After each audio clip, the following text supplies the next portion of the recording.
demonstrations for Congressman McCall, who serves in the U.S. House of Representatives, Texas 10th District.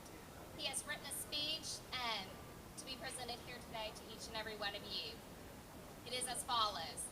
I regret not being able to be there in person to help you in your cause for justice and for the laws of our land. The sanctuary policies which we find in so many cities across the United States are unacceptable. A police officer is trained, committed, and sworn to upholding the Constitution and laws which keep our society civilized. And every sworn officer should have the training and means to enforce or help enforce all the laws of America. Sanctuary policies, unfortunately, do not allow for that. Houston and many other metropolitan cities have seen the horrifying effects of a sanctuary policy. Just last week, Houston police officer Rodney Johnson was shot and killed in a routine traffic stop. He was murdered by an illegal alien named Juan Quintero, who was convicted in 1999 of molesting a 12-year-old Texas girl. He was deported but came back across the border illegally.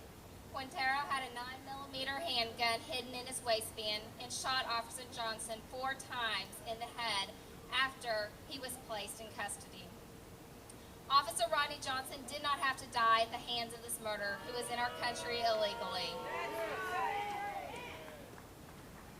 Jenny Garcia did not have to die either. Nearly 3 years ago in Austin, 18-year-old Jenny Garcia was found brutally stabbed to death in her home. Less than 24 hours after her murder, Austin police arrested David Diaz Morales, a 20-year-old man who had no business being in the United States, let alone in Jenny Garcia's house to commit her murder. Morales was in the United States illegally.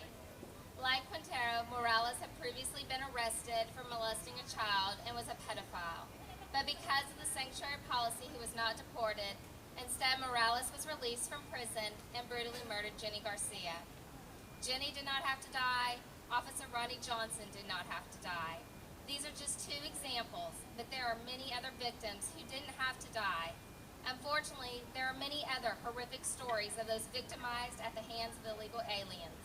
I recently chaired a Homeland Security Committee hearing in Houston where we heard from the victims of criminal acts perpetrated by illegal aliens. These acts of injustice can no longer stand.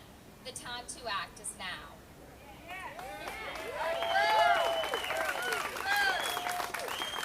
In the House, we passed vital legislation that puts $1 billion in the State Criminal Alien Assistance Program and makes the institutional removal program mandatory. We also passed legislation that would withhold this funding to cities that enforce sanctuary policies instead of enforcing the law. In the post-9/11 world, it is imperative that we work together at the federal, state, and local levels to protect this nation.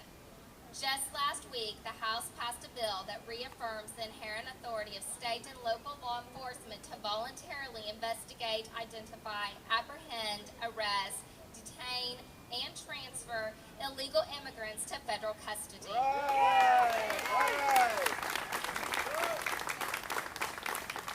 This is just the kind of support our state and local law enforcement need from the federal government.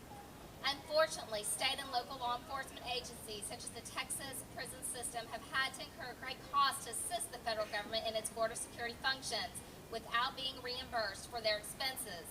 Ultimately, these costs are transferred to you, the state and local taxpayers. To fix this, I introduced legislation that would allow for reimbursements to state and local governments for a portion of the tremendous costs that have occurred from supporting the federal government in its effort to secure our borders. My friends, we owe it to Jenny Garcia and her family, and we owe it to Officer Rodney Johnson and his family to make sure our borders are secure and that crimes like what happened to Jenny and Officer Johnson never happen again.